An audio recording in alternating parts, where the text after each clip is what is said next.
왔어요. 키 메시지까지 왔어요. 자, 본질. 사업 분야에서 멋진 사업을 만들었어. 정책을 만들었어. 이거 국민들한테 홍보하면 대박 날 것 같아. 좋았어. 타겟. 그래, 누구한테 할래? 좀 좁혀봤어. 오케이. 이건 30대, 40대, 40대에서 차 갖고 있는 사람한테 하자. 줄였어요. 그리고 키 메시지까지 기가 막히게 뽑았어요. 그거를 알려야 될 거 같아요. 이제부터 3A 중에 어웨어너스, 인지 단계, 매체. 그럼 그거 어디다 알릴 건데? 돈 많아?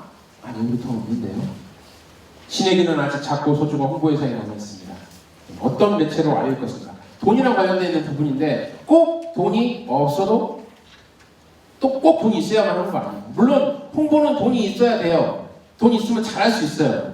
저도 삼성에서 홍보하고 싶어요. 근데 꼭 돈이 있어야 되는 건 아니에요. 돈이 없어도 홍보할 수 있는 방법이 많이 있습니다. 효과는 떨어질 수 있겠지만 그 뭐만 있는지 볼게요. 제일 사랑하는 게 언론 홍보죠. 우리 쪽에서 제일 많이 하고 윗분들은 언론 홍보가 단지합니다. 아무리 뉴미디어가 요즘 대세라고 말을 해도 신문에 안 나오면은 홍보 안 하는 줄 알아요. 우리 기관도 그래요. 안타까울 때가 많습니다. 신문 누가 보나요? 신문 구독률, 열독률이 지금 5%로 떨어진 게 오래됐죠. 유일하게 공공만 봅니다. 지자체랑 공공기관에서 신문 안 봐주잖아요? 개빵이에요. 우리가 봅니다, 우리가. 그런데 우리 입장에서는 없으면 안 되는 홍보 매체죠. 왜냐? 기본적으로 뭐 광고를 달라고 하기도 하지만 기본적으로 좋은 보도자료는 돈이 안 듭니다. 두 번째, 기록이 남습니다. 세 번째, 평가를 받을 수가 있어요. 이거는.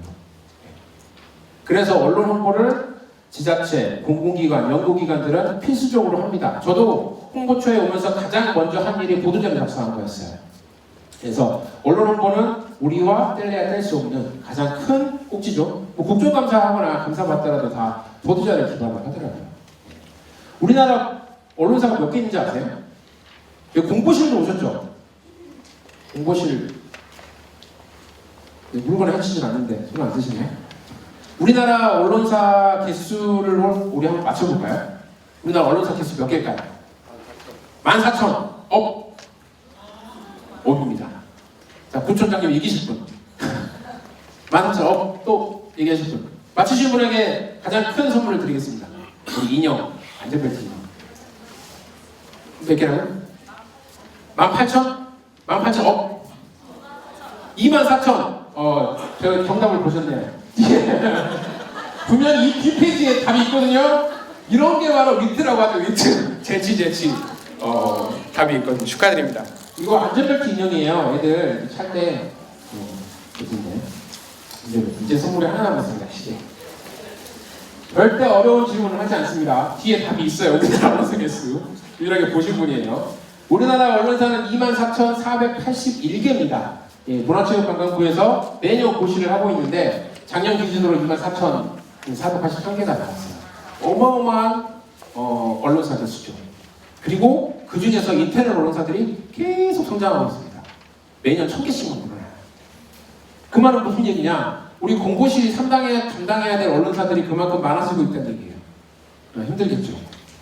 우리 홍보 담당자들이 힘들지만 이게 조금 바꿔보고 생각을 해보면 이만한 언론사가 있다는 것은 우리가 보도자료를 냈을 때 실어줄 수 있는 언론사들이 많다는 얘기가 되거든요. 요즘은 지면으로 신문을 안 보니까 다 모바일로 신문을 소비하잖아요. 대형 언론사든 중형 언론사든 소형 언론사든 1인 언론사든 다 네이버에 등록이 돼요. 그래서 그 친구들이 실어주면 우리 기사가 그만큼 많이 국민들한테 노출될 수 있는 그런 장점도 있습니다. 우리는 힘들지만. 근데 왜 다 노출 안 될까? 24,000개나 있는 것 중에서 왜 우리 기사를 10개, 20개만 실어줄까요? 첫 번째는 언론사들은 기사를 쓸 때 어떤 기사를 쓰는지 생각해 봐야 돼요. 우리 보도자료의 최종 소비자가 누군지 아세요? 보도자료의 최종 소비자는 국민이죠, 국민. 신문을 보는 사람들이죠. 그럼 그분들을 입장에서 기자들은 보도자료를 골라요. 국민들이 도움이 될 만한 정보, 국민들이 궁금해할 만한 정보, 국민들이 재밌어야 할 정보들을 고르는 거예요. 우리가 보도자료 아무리 낸다고 해서 최종적으로 기사를 만드는 사람들은 기자잖아요. 기자들이죠. 우리가 회의한 내용들, 이렇게 교육한 내용들, 이거 보도자료 낸다고 해서 국민들이 궁금해할까요? 이런 거 다 킬이에요, 다 킬. 네, 이런 것들을 우리만 좋은 보도자료를 자꾸 내면 공보실이 힘들어져요, 나중에. 그런 보도자료 몇 번 써주고 광고 달라고 그러거든요. 너희들 나한테 비쳤으니까. 근데 좋은 보도자료를 내잖아요? 그러면 실어달라고 소리 하지 않아도 광고 안 둬도 알아서 실어줘요. 그게 언론 홍보예요. 저희가 2016년에 보고서를 하나 발간한 적이 있어요. 보도자료 배포한 것도 아니고 2050년까지 빈집에 관한 예측을 한 그런 보고서였거든요. 미래전략 콘텐츠라고 해가지고 10편 정도 한 것 중에 하나가 이제 빈집 관련된 거였어요. 그러니까 그거 보도자료도 안 냈어요. 그냥 보고서 만들고 홈페이지에 공개해놨거든요. 근데 그거를 조선일보에서 보고 그거를 기획보도를 해가지고 일면에 엄청나게 크게 실어줬습니다. 조선일보에서 일면에 실다 보니까 수많은 언론사들이 그거 인용해가지고 계속 나왔어요. 4개월간 나왔어요. 4개월간 계속. 우리 공사인이 계속 노출되면서.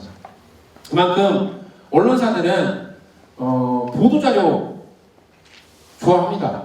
왜냐? 자기네들 매일매일 써야 되는 기사량이 있는데 그걸 채워주잖아요. 좋은 정보원이에요. 근데 우리만 좋은 보도자료를 내면 안 돼요. 예. 이걸 보는 사람들, 기자들이 과연 이거를 기사화해줄 거라는 고민을 해야 됩니다. 그래서 공보실이나 홍보실은 보도자료를 최종적으로 릴리즈한 사람들은 첫 번째 게이트키퍼가 돼야 돼요. 쓸데없는 보도자료를 회의한 것들, 우리끼리 뭐 워크숍한 것들 이런 걸 자꾸 보도자료로 내면은 우리 기관 평판이 떨어져요. 그래서 첫 번째 게이트키퍼 역할을 해가지고 이 보도자료는 진짜 기자들이 좋아할 만한 보도자료가 이 보도자료는 국민들이 궁금해할 보도자료가 그걸 좀 걸를 필요가 있어요. 언론 홍보할 때는. 대표적으로 이제 얘기 같은 거를 언론 홍보에서 많이 쓰죠. 사업, 그리고 행사, 사회공헌, 인물 이런 것들이 크게 큰 카테고리예요. 이 중에서 사람들이 좀 재밌어할 만한 것들은 인물이고요. 사람들이 도움이 될 만한 것들은 사업입니다. 특히나 공공 쪽에서는 우리가 하는 사업들이 대부분 국민들을 위한 사업들이잖아요. 정책들 그런 것들을 할 필요가 있다. 자꾸 어디 가서 이렇게 사회공헌 팻말 들고 100만 원 줬습니다 이런 거 사진 찍어서 보도자료 내면 그냥 빚이에요, 빚. 잘 생각하셔서 공보실 입장을 좀 고려해 주시기 바랍니다. 보도자료 작성은 이렇게 합니다. 보도자료 작성만 해도 사실 1시간짜리라서 크게 다루지는 않을 텐데 기본적으로 이렇게 들어가요. 내용은 뭐냐면 제일 중요한 건 제목이에요. 보도자료에서는. 제목을 어떻게 쓰냐에 따라서 기사화가 되냐 안 되냐가 판가름 납니다. 중앙일보랑 조선일보 기자들은 하루에 메일을 250통 정도 받아요. 보도자료 메일. 근데 거기서 열어보는 것들은 제목이 끌리는 것만 열어보거든요. 그래서 제목 쓸 때 우리 홍보하는 사람들은 9자에 번내라고 합니다. 9자 이내로 핵심을 담는 제목이 필요하고요. 그 다음에 제목이 좀 후킹을 했다 그러면 그 안에서 이제 부제목에서 세부 사업 내용들을 좀 적어주면 됩니다. 행사하면은 언제 어디서 뭘 했다, 누가 모였다, 어떤 행사 내용이다 이런 핵심 내용들을 두 줄 정도 적어주면 됩니다. 그리고 나서 리드문이라는 게 있어요. 리드문은 뭐냐면 한 문장인데 이 보도자료 전체를 아우르는 한 문장이에요. 아까 키메시지 같은 역할을 하는 거죠. 그래서 리드문만 읽으면 이 보도자료가 무슨 보도자료인지 정확히 알 수 있어야 돼요. 보통 기자들은 여기까지만 읽고 끝내요. 보도를 볼 때. 리드문까지 아니면 그냥 스레이트 들어가거든요. 그래서 헤드라인, 서브 헤드라인, 미디에서 이미 게임이 끝나기 때문에 보도자료를 작성할 때 이 부분은 꼭 필요하다. 그래서 이것들은 공보실에서 고민할 일이고 우리 사업 담당자들이 보도자료 요청을 할 때는 제일 중요한 게 육하 원칙만 좀 잘 지켰으면 좋아요. 육하 원칙. 우리가 행사를 했는데 언제 어디서 무엇을 했는지 나와야 될 거 아니에요. 행사를 했는데 장소가 안 나왔어. 그런 보도자료 많거든요. 그래서 우리가 하는 사업들에 대해서 육하 원칙만 잘 지켜가지고 중요한 것 순으로 나열합니다. 중요한 것 순으로. 맨 헤드, 서브헤드, 리드까지 나왔으면 그 다음에는 제일 중요한 내용. 행사라면 행사의 주제, 일시, 사람, 그 다음 그 밑에 그 다음에 중요한 거. 맨 마지막에는 인사말, 뭐 구청장님의 말씀 이런 거 들고 가면 되는 거죠. 그래서 역 피라미드라고 합니다. 보도자료를 작성했어요. 역 피라미드를 작성을 해서 기자들이 기사화를 할 때 이 지면이 좀 작으면 뒤에서부터 자르거든요. 근데 맨 뒤를 잘라도 말이 되게 그게 만드는 게 보도자료 핵심이에요. 역 피라미드. 그냥 막 쓰면 안 돼요. 보도자료는 서식이 있는 자료라서 보도자료는 최대한대로 쉬운 용어를 써야 됩니다. 기자들이 우리만 쓰는 전문 용어를 쓰면 오해할 수가 있어요. 오역을 할 수가 있어요. 보도자료가 완전 다른 길로 나오거든요. 공공기관이나 지자체나 모두들 본인들이 쓰는 전문 용어가 있어요. 저희 기관 같은 경우는 지적이라는 용어를 쓰죠. 그래서 지적은 머리 톡톡하다 지적이 아니라 너 지적하는 그 지적 아니에요.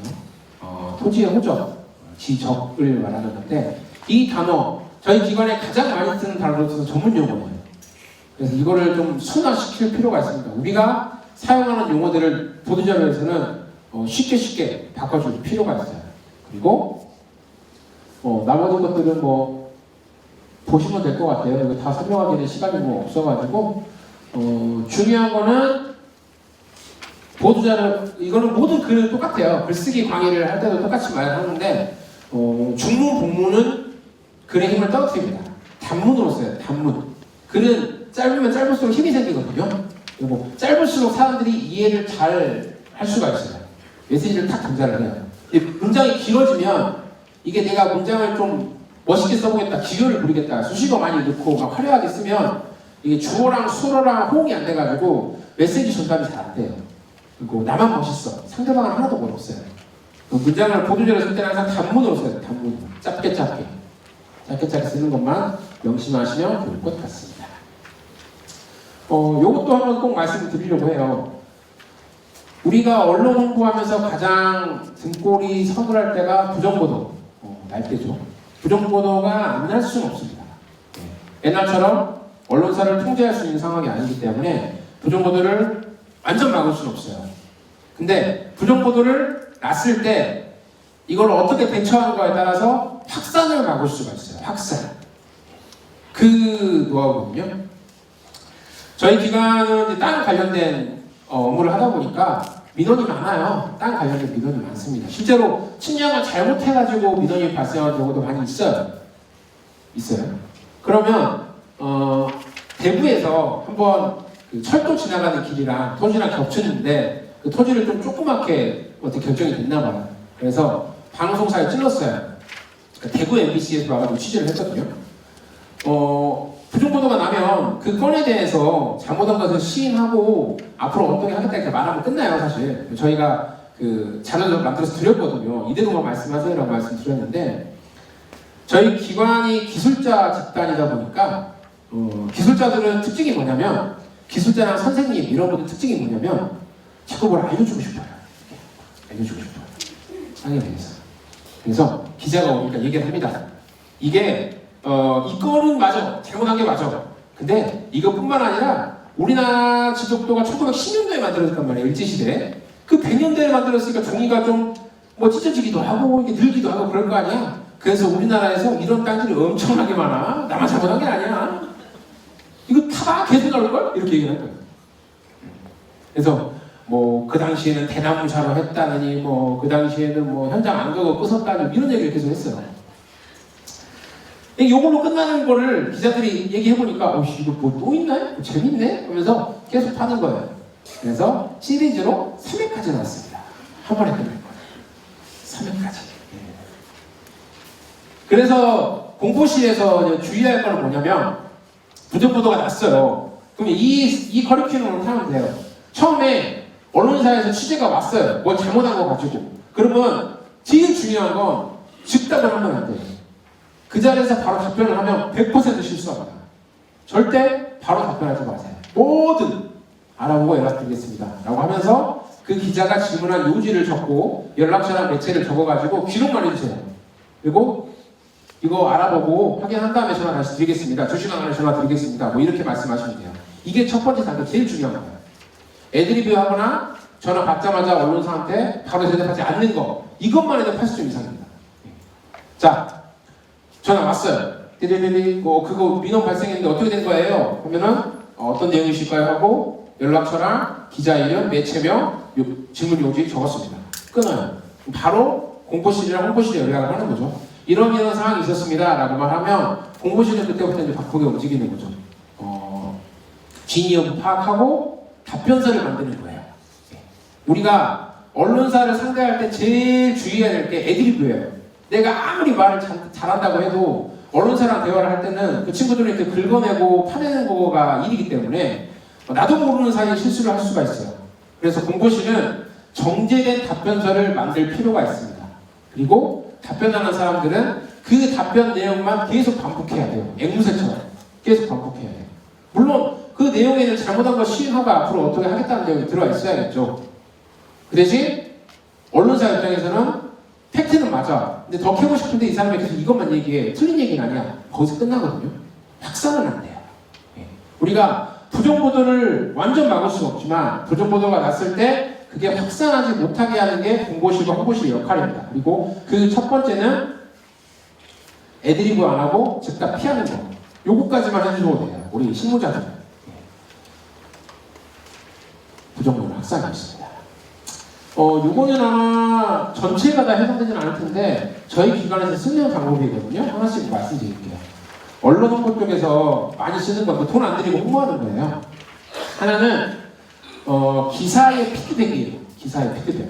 무슨 얘기냐면 기자들은 기사를 자기 새끼라고 생각을 해요. 물론 우리 보도자료 그대로 베껴 쓴 거 말고 자기가 취재해가지고 쓴 자료도 있잖아요. 그것들을 굉장히 소중하게 생각하고 프라이드가 높거든요.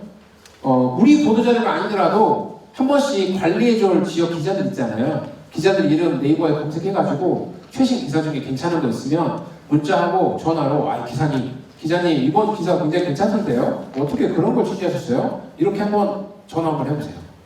그러면 나를 대한 태도가 좀 달라집니다. 야, 이 사람은 나를 그냥 비즈니스로 보는 게 아니라 진짜로 내 기사까지 검색해주고 너무 고맙네. 이런 생각을 하게 돼요. 수많은 기관들이 연락이 올 거 아니에요. 그 중에서 우리 기관을 기억하게 만드는 방법이에요. 우리 기사 말고 그 사람이 쓴 다른 기사까지도 피드백을 한 번씩 해주는 거. 굉장히 좋습니다. 잘 안 하시더라고요. 알려드립니다. 두 번째가 기관만이 줄 수 있는 통계 자료. 우리가 갖고 있는 게 자료잖아요. 기자들이 원하는 것도 자료예요. 제가 아시는 분 중에 하나투어 홍보팀장님이 계시거든요. 하나투어는 그 여행계에서 1등이잖아요. 보드투어가 2등이고. 근데 생각보다 돈이 없어요. 하나투어 팀장님도 예산이 거의 없대요. 그래서 맨날 기자들이랑 뭐 밥 먹고 술 먹고 할 수가 없대요. 뭐 광고 좀 할 수가 없대요. 그럼 어떻게 관리하세요? 라고 했더니 자기는 매달 1월 1일이 되면 그 전달에 있던 여행 통계 자료들을 기자들한테 다 보낸대요. 매달. 보도자료가 아니라 그냥 통계 원고를 계속 보낸대요. 그러면 어떤 일이 생기냐? 기자들은 여행 관련돼서는 얘한테 계속 통계 자료가 오니까 여행 관련돼서는 얘가 1등이구나. 무조건 얘한테 물어봐야 되겠구나 라는 생각이 생긴대요. 그래서 신문이나 언론사는 계절마다 특집을 하거든요. 그런 계절 특집할 때 항상 이 사람 인터뷰가 들어오는 거예요.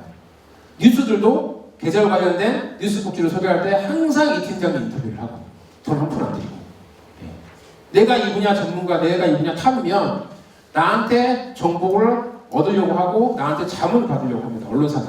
그런 신뢰가 필요하기 때문에. 그래서 그런 자료들과 한 번씩 배포를 정기적으로 해보는 것도 좋은 방법이고요. 마지막으로 중요한 기사 같은 경우에는 꼭 전화랑 문자를 하셔야 합니다. 수많은 보도자료를 배포하지만 우리 기관으로서 이거는 꼭 보도자료가 많이 나가야 된다, 많이 기사화돼야 된다라고 하는 거는 문자나 전화를 하세요. 하루에 250개씩 받는 조선일보, 중앙일보도 전화하면 바로 휴지통을 안 보냅니다. 읽어보긴 해요. 결국에는 보도자료가 좋아야겠지만 클릭해볼 수는 있다는 거죠. 그래서 이렇게 하면 다른 기관이랑 좀 다른 언론 홍보를 할 수 있지 않을까 생각을 합니다.